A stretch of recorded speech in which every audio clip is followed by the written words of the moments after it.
Hey everyone, welcome to my final speech. Today I will be talking about a chapter out of my book. The chapter I chose was chapter 9, and that is introducing and concluding a speech. So, a lot of people actually have trouble with the introduction, and especially in a paper. And here's some actual things to actually help you write or talk about your introduction.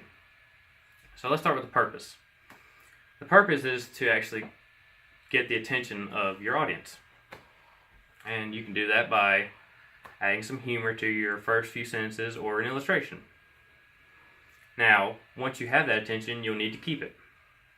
That's why you don't need to make your speech boring. And in your first speech, you will have to give the audience a reason to listen. Now, another thing, you will have to introduce the subject. And that could be what you're talking about. It could be many things. But you'll need to tell what it is in the first part of your speech. So let's talk about the purpose of your conclusion speech. The purpose of it is to summarize your speech. Tell everything that you've told, but shorten it. It also helps provide closure. Tells the audience of when you're going to end, and helps them to go out and to get involved in like a cause, or go out and be a part of a sports team. Now, some effective ways to actually start an introduction is to give an illustration.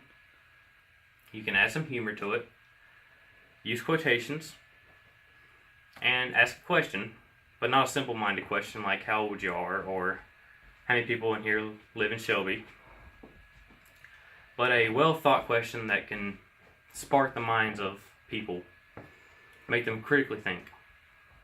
Like a question in our book is, are you ready for tomorrow today? And that just what makes people they'll be very interested in what you have to say. They're wondering what the question is and how the answer is.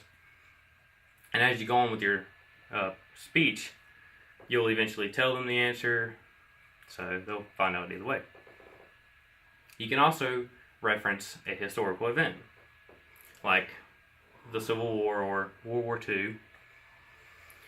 Some effective ways to end your conclusion is some of the techniques from your introduction. Humor, quotations, illustrations. Ask the same question.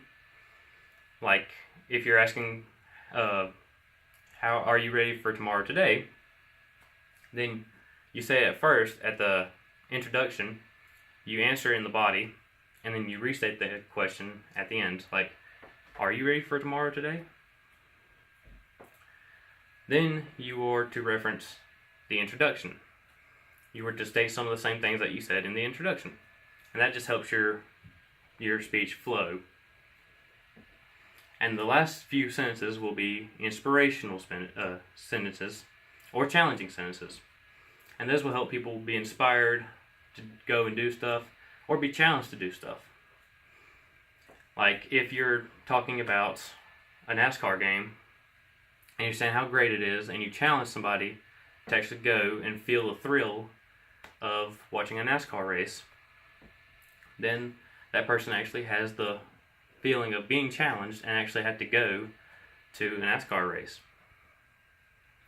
So the reason I chose chapter 9 was because a lot of people, including me, are terrible at doing introductions and conclusions. And for me, this class and this chapter have helped me become better at opening and closing my speech. So that's all I have for you. Thank you for your time.